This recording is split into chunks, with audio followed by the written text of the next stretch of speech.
Yes, so fundamental duties. So fundamental duties are defined as the moral obligations of all citizens. All citizens should have that moral obligation, that respect, that obedience to help promote a spirit of patriotism. They all should help in building the spirit of patriotism. Patriotism is what that love towards the country, to protect the country, that feeling towards to protect the country. Whatever we can do, we should do. That is the feeling of patriotism. Our leaders, great leaders, had that in their mind. They had done many things. They struggled a lot for getting freedom. They were ready to die for the country, and many martyrs we have. Many people died for our freedom to get. Now we are enjoying the freedom because of those great leaders. So that patriotic feeling should be there in us, and to uphold the unity of India, to support the unity of India, that concern the individuals. We should have that feeling of care, love towards each and everyone of the individual in our country and the nation. So that is actually means fundamental duties, the moral obligation of all citizens to help promote a spirit of patriotism and to uphold the unity of India and concern the individuals and the nation. Yes, that is actually fundamental duties. Now let us see what are these fundamental duties. Yes, the first one is abide by constitution and respect national flag and national anthem.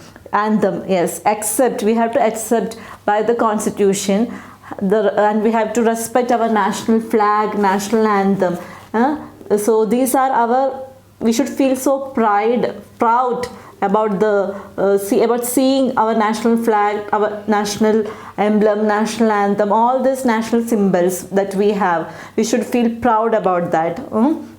And we should give much respect to them. They all remind us of the great leaders who died for our country. Okay, then follow ideals of the freedom struggle. Yes, follow ideals of the freedom struggle means we should keep in our mind the martyrs of our country, the great leaders who sacrificed their life for the country, who day and night fought for us to get the freedom of India. So we should always keep in mind about that, and we should follow them actually. That is, follow ideals of the freedom struggle. Yes, we should respect our national symbols. At the same time, we should follow the ideals of the national our great freedom fighters, the leaders. We should remind always in our mind. Protect sovereignty and integrity of India.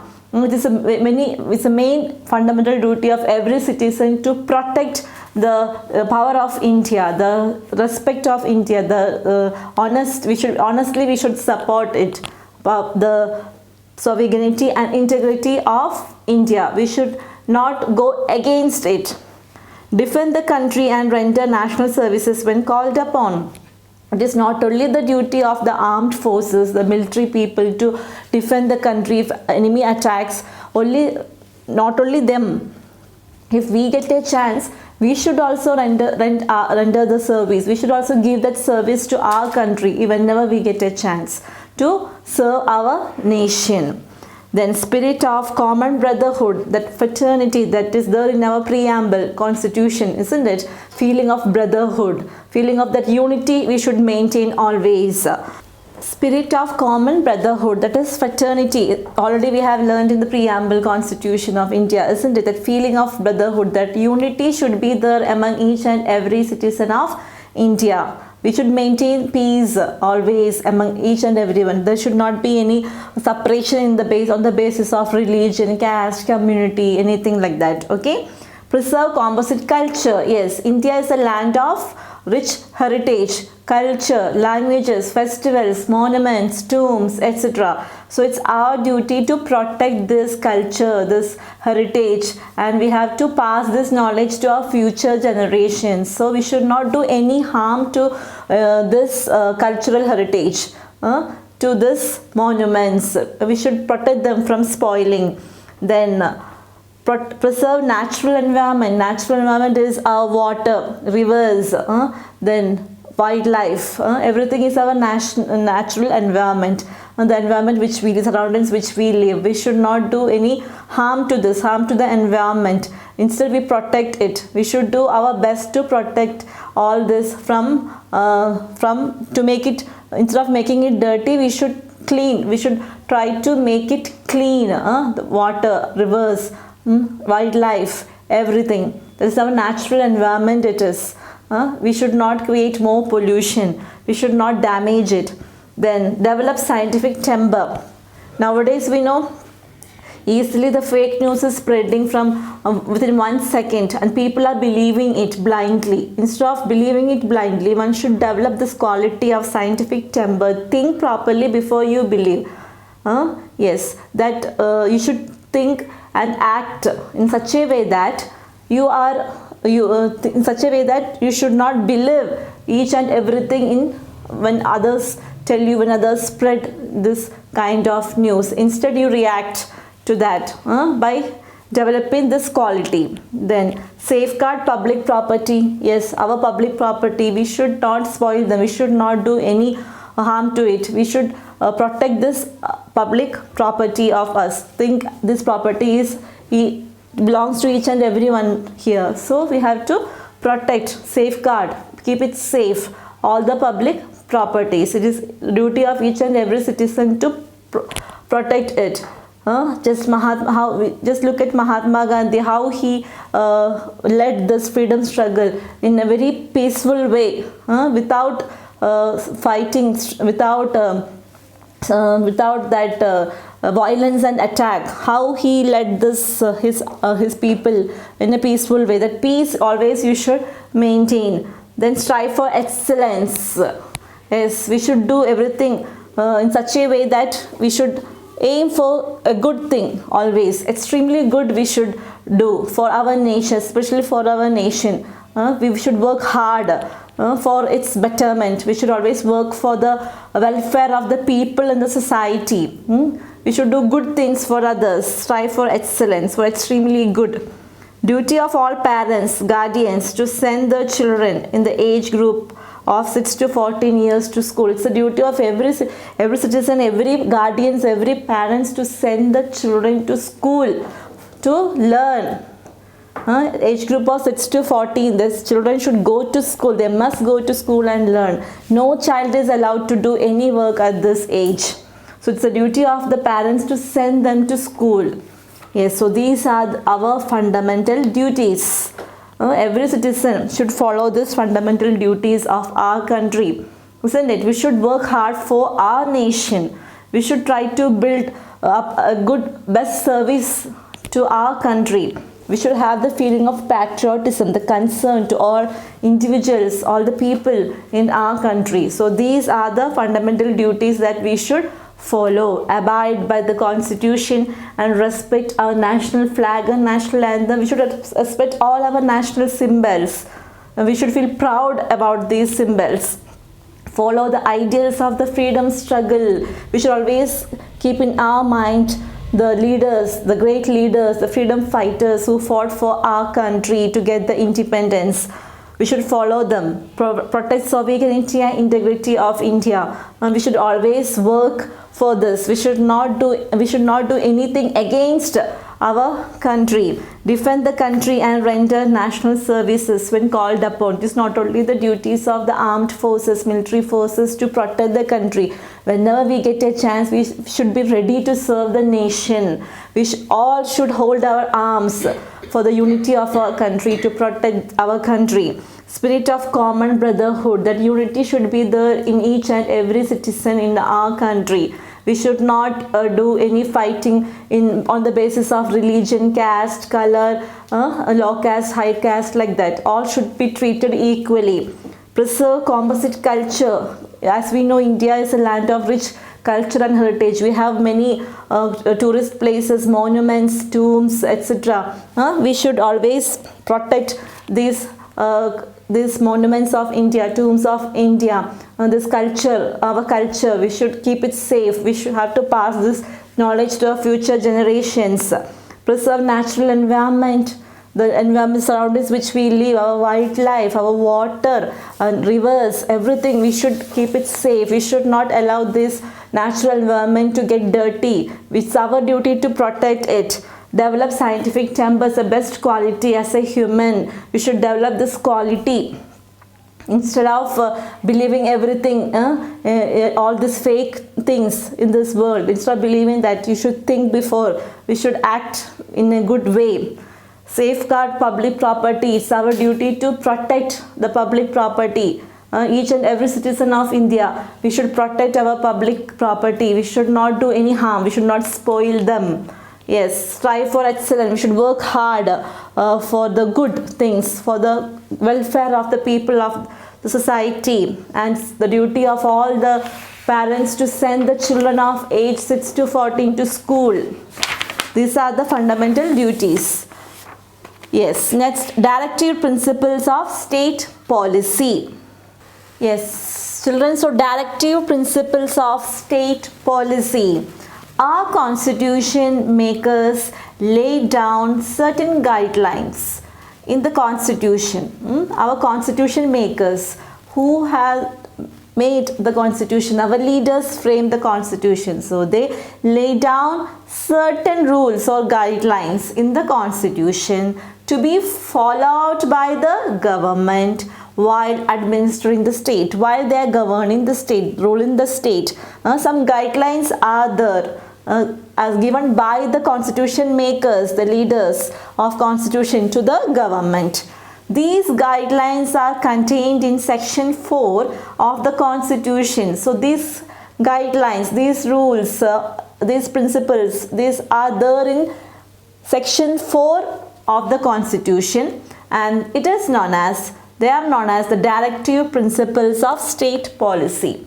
These are some set of rules or guidelines that are given by the constitution makers, those who made the constitution, the leaders who framed the constitution. They made some, they had some guidelines they have been given to the government. Which government is ruling the country? To that government, there is some guidelines made by these constitution makers, which is there in the 4th section of the constitution. And this is actually these guidelines that given to the government by the constitution makers.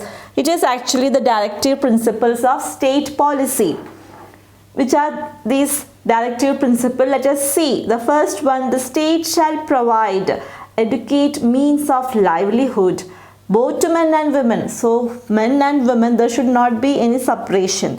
The state should give the sufficient means of livelihood. Livelihood example means your parents, we all work hard for our livelihood. We are doing the job, we are getting money, and we are earning, and we are living, isn't it? Yes. So that provision should be there for both men and women. So state should provide that adequate means of livelihood, good enough for both men and women, and make them safe. Distribution of the ownership of material resources should be done in such a way that it is not concentrated in the hands of only a few people, but used in such a way that it is in the best interest of the masses. Masses means a large group. So distribution of these material goods, whatever goods we have, the material resources, whatever resources we are enjoying, oil, food, coal, petroleum, natural gas, whatever, all these resources, whatever we are enjoying, it should be distributed equally, not only in the hands of only a few people. It should go to the best interest of all the group, to all the groups, big groups, not only to the few people. We should distribute it equally. Then the state shall ensure equal pay for the equal work for both men and women. So both men and women, the state should pay equal pay, the equal salary, or we say whatever work they are doing, we should not separate because she is a woman, we should pay less. No, equal pay for both, for the work of both men and women. It shall secure suitable employment which shall not undermine the health of men, women and children. Yes, so the state should give suitable employment to all men, women, and at the same time to meet the health needs. That also should treat equally when women and children. Moral and material exploitation of women and children should be stopped. Women and children should not be exploited by anyone in the country. It should stop. We should not take advantage of the children and women. They should not treat unfair. They should not treat badly. The state shall improve the working conditions and secure for all workers reasonable wages to help them lead decent lives. To lead a decent life, a good life, a peaceful life. To meet the livelihood, the basic necessities of the life at least. The state should improve the working conditions and they should give safety to all the workers by giving the reasonable wages. Reasonable amount of money they should give, the state should give to the workers so that they can lead a good life, decent life, and it should do its best to raise the standard of living. State should do its best to increase the standard of living and to improve public health. Standard of living in the sense the degree of wealth, material comfort that all are enjoying, that availability or to the community, to a person, to a community, whatever degree of wealth we say, what we say for comfort, for living, what all things we need. Okay, that standard of living should improve, and also the public health. They should take care of the public health also. Okay, so all should treat equally actually. There should not be any separation between men and women. And then everyone can live here in a decent way. No one will be poor, rich like that, isn't it? Now what is the condition? Rich people can buy whatever they want, but not the poor people. So that to change that condition, that standard of living should be improved. That's why workers should get a reasonable wage so that they can lead a good life to meet the basic necessities at least in the life. So these are called the directive principles of state policy actually. The constitution makers have given this to the government. These are some guidelines given to the government by constitution makers. It is there in the section 4 of the constitution, and they are the directive principles of state policy. By this policy, the state should provide the adequate means of livelihood to both men and women, and distribution of material resources. It should be not only concentrated in a few hands. It should be given to the best interest of the masses, and the state should pay equally to men and women. And the material there should not be any material exploitation. That means women and children should not treat badly, and it shall secure suitable employment. They should meet the health needs of children, women, and improve the working conditions so that everyone can lead a decent life by giving a reasonable wages to everyone, and even the standard of living must be improved. So these are the directive principles of state policy. Yes, so children, we have completed the chapter of lesson 21. Fundamental rights and duties. So our constitution describes some fundamental rights and duties for us. Okay, yes, so that we have learned now. So we learned about the preamble, the core values of the nation. Yes, preamble we learned, and idea of this preamble borrowed from the Constitution of USA actually. So we learned about democracy, isn't it? Yes, it is the government of the people, by the people, and for the people. Yes, so government is run by the people. Through elections they choose the leader. They chose the leader, and that majority party who win the election forms the government, and the leader becomes the prime minister. So democracy, that is actually means democracy. India is the largest democratic country where people can choose the leader. The government work according to the will of the people. Yes, and our constitution, it has set of some rules, laws for the country, and also it describes about our fundamental duties and rights. Yes, so we learned about our fundamental duties and rights. Fundamental rights, right to equality we learned, equally, everyone should treat equally before law, before protection of law. No one should be separate in terms of caste, religion, color, sex, whatever. Then right to freedom, they should have freedom to express their thought, ideas, for forming the unions, to travel wherever in the country, to settle wherever in India. Then right against exploitation, children should not get exploited. Children below 14 years, they should not ask to work, they should go to school and learn. Yes, right to freedom of religion, on religion basis, whatever freedom they have, that we should give. Freedom to profess any religion, to manage religious affairs, to follow any religion, that is a person's, citizen's freedom. So right to freedom of religion. Then cultural and educational right to the minority, we have to give some rights to establish and to manage the educational institutions. Then right to constitutional remedies, citizen can move to Supreme Court of India for the enforcement of his fundamental rights. So these are the fundamental rights.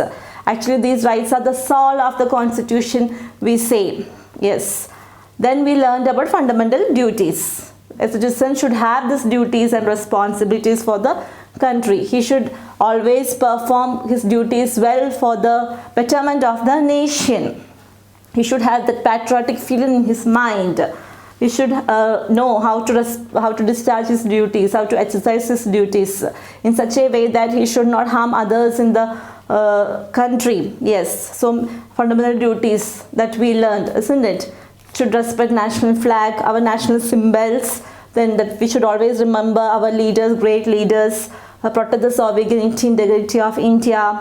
It's not only the military forces to protect the country. We get a chance, we should serve the country, preserve our composite culture, our natural surroundings, safeguard public property, develop scientific temper, strive for excellence. We do everything for extremely good, for the betterment of nation, and it's the duty of all the parents to send the children of age 6 to 14 to the school for learning, to study. Then we learned about directive principles of state policy. The constitution makers have given these guidelines to the government to follow this to govern the country, and it is there in the section 4 of constitution. They are called the directive principles of state policy. Now words to remember. Preamble means preparatory statement, it's an introduction. Yes, a core of values to the nation, rules for the nation. Fraternity, feeling of brotherhood, actually group of people sharing a common profession or interest. Feeling of unity. Dignitaries means a person, very important person, a person considered to be more important because of high rank or office. Dignitaries. Then pressure. India is the largest democratic country in the world. Yes. A citizen should have duties and responsibilities for his country. Children below 14 years of age cannot be made into work in factories. We can see children below 14 years working in factories, hotels. No, we should not do that. We should not make any children to work. Then, under 14 years of age, fundamental rights may well be called as the soul of our constitution. Fundamental rights are called as the soul of our constitution.